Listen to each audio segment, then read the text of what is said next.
حصل على الليسانس في 2012 بتقدير ممتاز مع مرتبة الشرف، كان الأول على الكلية الإسلامية. ثم بدأت معرفتي به عندما بدأ تمهيد الماجستير، وبدأت أتنبه إلى نباهتي والنمو، وبدأت التشجيع. فدرس معي في الشعب التاريخي اليوناني الروماني السنة الأولى، وأيضا حصل على تقدير ممتاز في السنة الأولى، ثم سجل درجة الماجستير، وتم عصره عصرا في درجة الماجستير إلى أن وصل إلى القمة. طبعا بعد معاناة شديدة مع آخرين لم يكن له دور فيها، أدى دوره بعناية وإخلاص، ولكن كانت هناك إعاقات، ولكن تغلبنا على الإعاقات، وكان التقدير يعني يلائم ما بذله مجاهدي في أنه حصل على تقدير ممتاز مع التوصية بالطبع.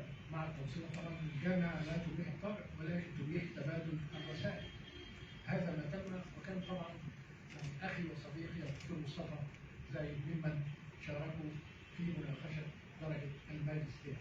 فبالتالي هنا ثم سجل درجة الدكتوراه، وكان هناك إلى حد ما محاولة وضع عقبات وإعاقات لنا في الطريق، ولكن سجلنا الموضوع. ونظرا للإعاقات التي تمت، كان من حق هيثم أن يكون أو يدرس في الخارج كمن يعرف الخصوص. فتم اختيار 3 موضوعات طرحت بالجزء اللي بندرسها في الخارج، وكان منها موضوع الإنجليزي. فأتى الموضوع من أستاذة في ألمانيا إلى يونانية الأصل أرموني لذات الموضوع، وبالتالي هنا كان التسجيل الموضوع. ومع ذلك يعني هناك من يتمسك ولن يكون المسيرة، ولكن المسيرة تسير ومن يعوي من يعوي، ولا يبقى إلا العمل الطيب والصالح. فهذا ابني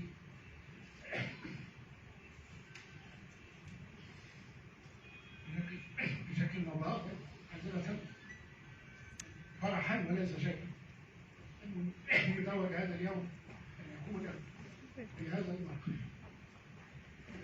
بدخل الدكتور سيد رشدي شارك في مناقشة الماجستير، وأدرك أنه ليس باحثا عاديا، وإنما يعني ما قدمه الماجستير كان يصل إلى درجة الدكتوراه. حقيقة ما قدمه هيثم في الماجستير كان يصل إلى درجة الدكتوراه.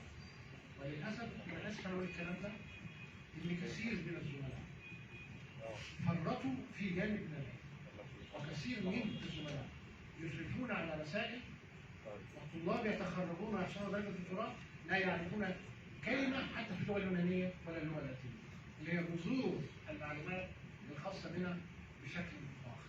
وبالتالي هنا يعني اللوم للزملاء وليس لطلاب العلم، لأن احنا نسمح لهم بأن يخرجوا عن الإطار العلمي، وبالتالي ما يأتي هو غثاء من قد يكون طلاب جادين، ولكن الأسباب للأسف أنا آسف تعبيري، وبالتالي اعتزلت الناس نظرا للفساد المطلق في إطار الجامعة بشكل أو بآخر. دي صورة معينة أنا بقولها بتأكيد.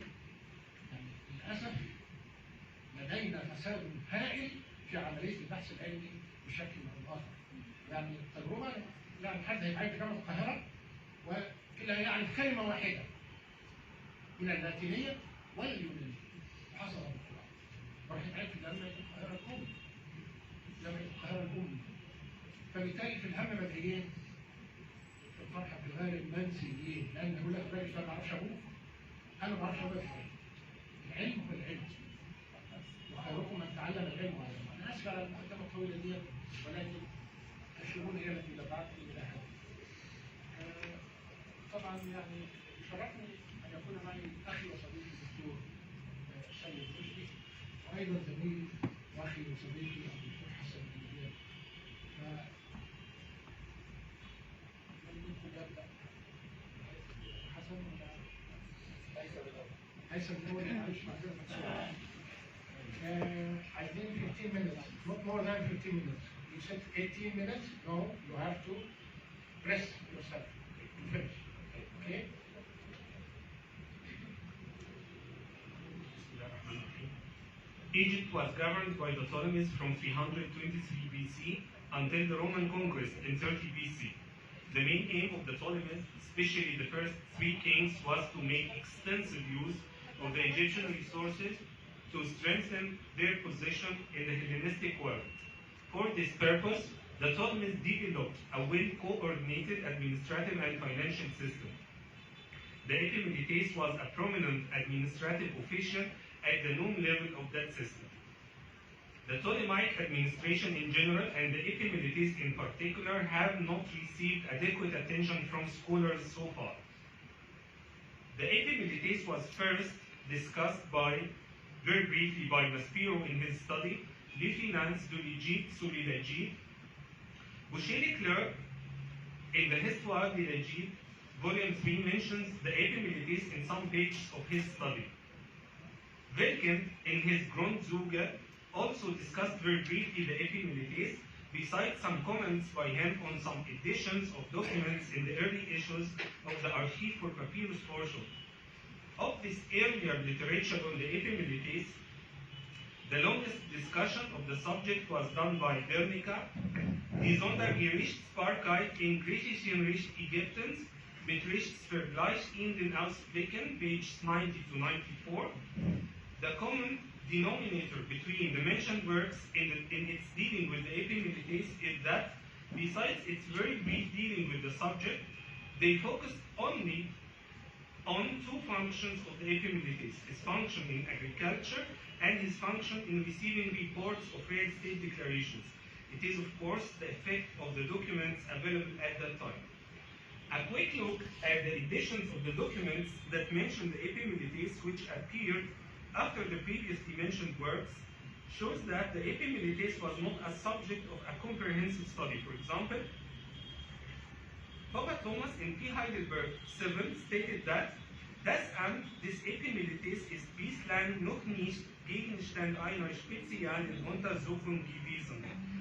The situation had not changed since this statement of Papa Thomas till now, except for an article by McKean, Illegal Salt in the Lycopolite Moon. This article is an edition of a document that deals with the question of smuggled salt. And McKean annexed an appendix to it, which is an overview of the functions of the Epimenides through some of the documents of this official. As the Epimenides was an important official in the Ptolemaic administration, and as there is no comprehensive study of this official, I attempt in my study to fill this gap for the Ptolemaic administration. The study aims to answer the following questions. Did the Ptolemies adopt any of the many classical and Hellenistic patterns of the Epimenides, or did they invent a new position with an old title? What were the functions of the Ptolemaic Epimenides in the 3rd and 2nd centuries BC? When exactly did the Ptolemies incorporate the office of the Epimenides into their administrative system? How were the Epimenides' relations to other officials? What was his rank in the administrative system?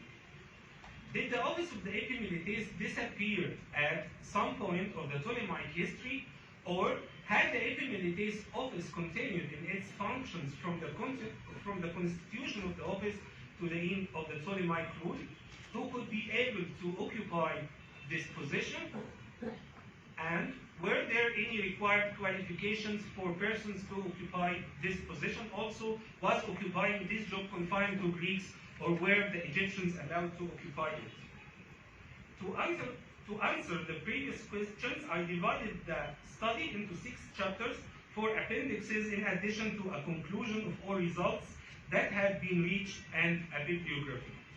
In the first chapter, I tried to trace the roots from which the Ptolemies derived the office of the Epimenides.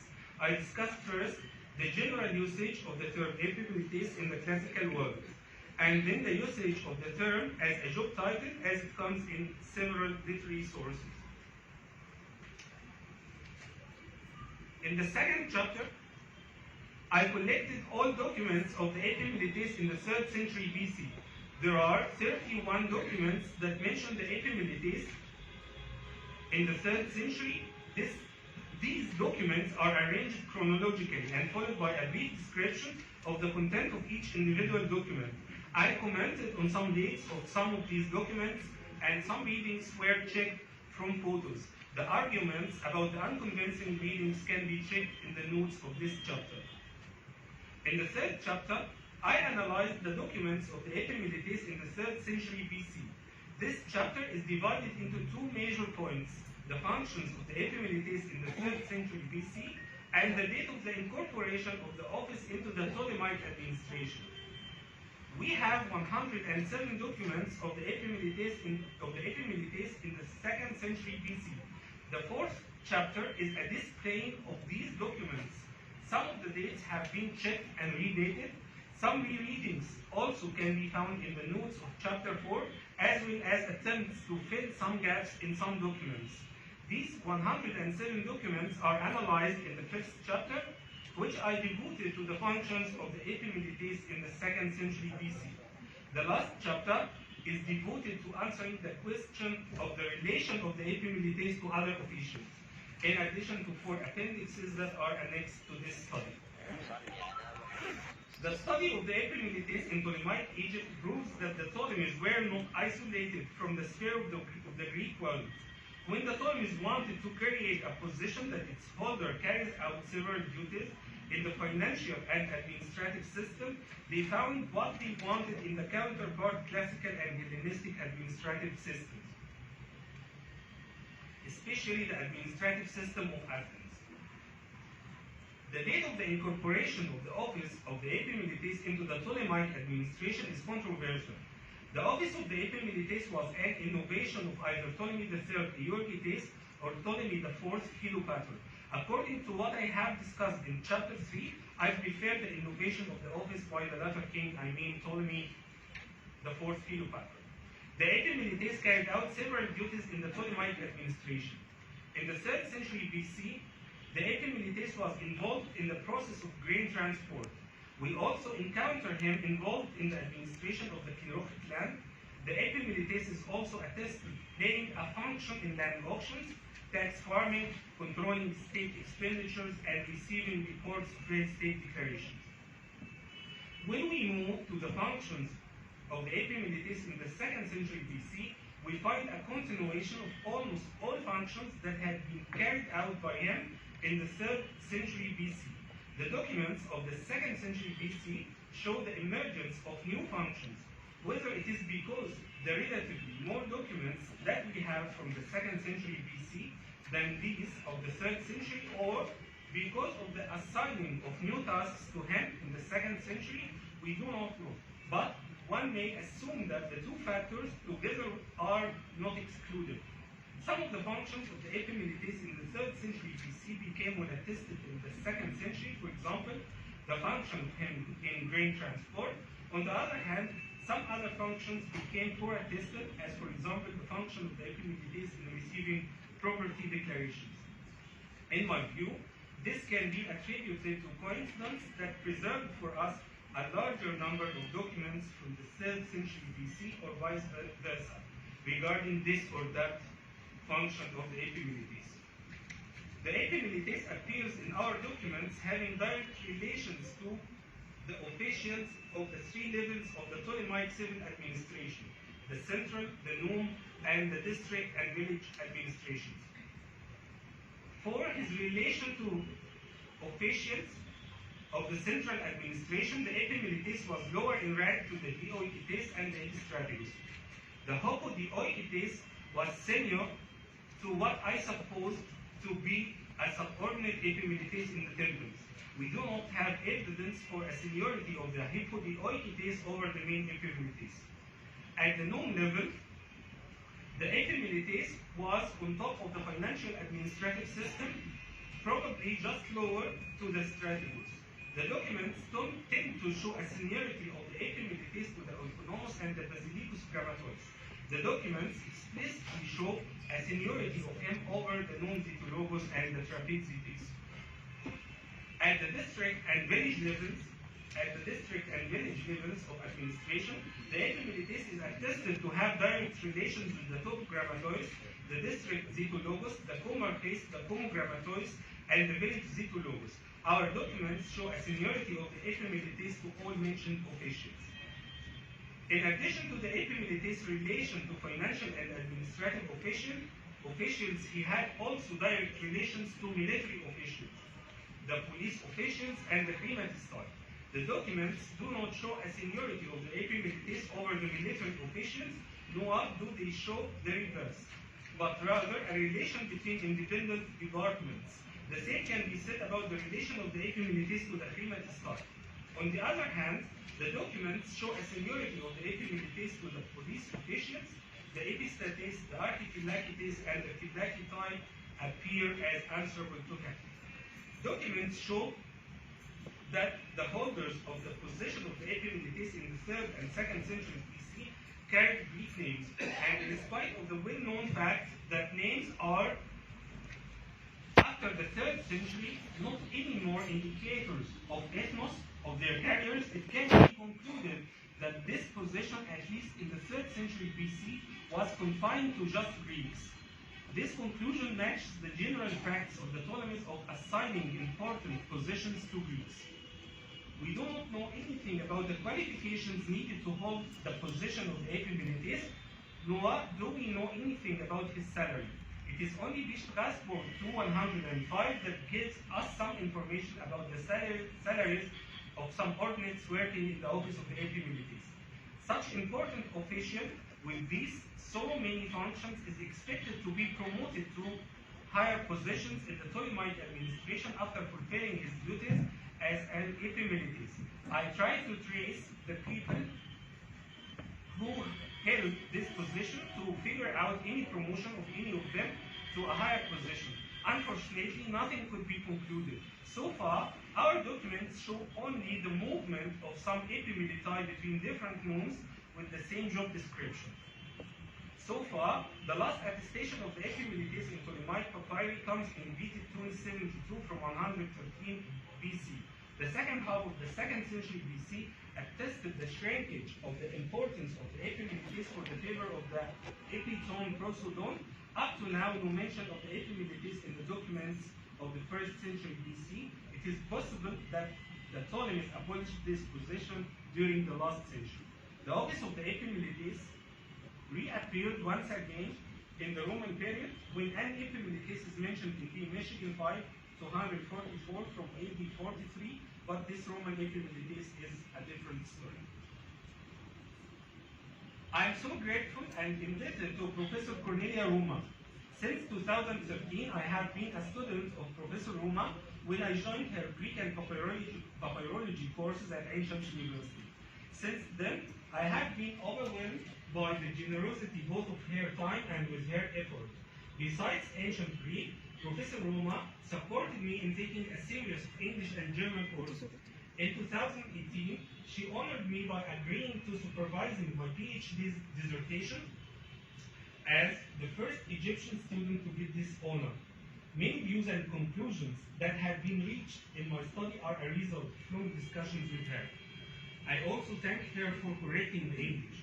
Indeed, mere words cannot express my gratitude to her and cannot express her positive effect on both my career and my private life as well. Special thanks are offered to my godfather, Professor Ibrahim Gindi. He adopted me since my appointment as a teaching assistant in the Faculty of Arts, Ain University. He has always been so generous with his time and effort, and his library has always been available to me. For 2 years and a half, I exhausted him with so many questions and discussions. I thank him so much for his careful reading of this work once and again, and for his very helpful remarks and corrections, and indeed for everything. I also wish to express my deep gratitude to Professor Fatlia Armoni for the very helpful discussions with her when I was in Cologne, autumn 2019. Her suggestions were very crucial at the early beginnings of this study, and she drew my attention to several points and references that were of great importance to fulfill the current work. I would like also to thank Professor Jürgen Hammerstedt, Dr. Robert Daniel, Professor Klaus Marisch, and many others in the Institute for Ultra Thomas Konda, Philosophy Facultät, Universität zu Köln, and its library for their kindness and generosity during my stay at Cologne. From Cologne University, I would like also to express my gratitude to Dr. Eline Scarzuli for making available to me her Ph.D. dissertation. I am also thankful to Nico Dugayer from Louvre, discussing with him the problematic questions of monopolies in Ptolemaic Egypt, either in Lecce, Italy, during the 29th International Congress of Papyrology 2019, or by email was very helpful. I am also so grateful to Professor Said Rushdi and Professor Hassan Ahmed, whose support is unfailing since the undergraduate stage for accepting evaluating this study. Their corrections and remarks will be of great help to enhance this work. My gratitude goes also to Professor Mustafa Zain, to whom I am very much indebted since I first met him in the preliminary year of Masters 2013. I wish to thank my colleagues in the Center of Papyrological Studies and Inscriptions at Ancient University, Professor Noha Salim, Dr. Rasha Mufattish, Dr. Iman Selim. Special thanks are due to my colleagues in the Department of History, Faculty of Arts, Ancient University, Dr. Hadi Atiyah, Dr. Sharif Iman, Dr. Omar Ibrahim, Dr. Mahmoud Abdullah, Dr. Samir Aldin, Dr. Mahmoud Batran, and Dr. Nadia Zazou. I would like also to thank Dr. Ahmed Abdulazim from Manufia University and Dr. Hani Omar from Fayoum University. I am deeply grateful to my mother and to my brother for their continuous support. All gratitude goes to my beloved wife for her unfailing support. My deepest apologizes to her for being busy all the time. Shukran jazeelan.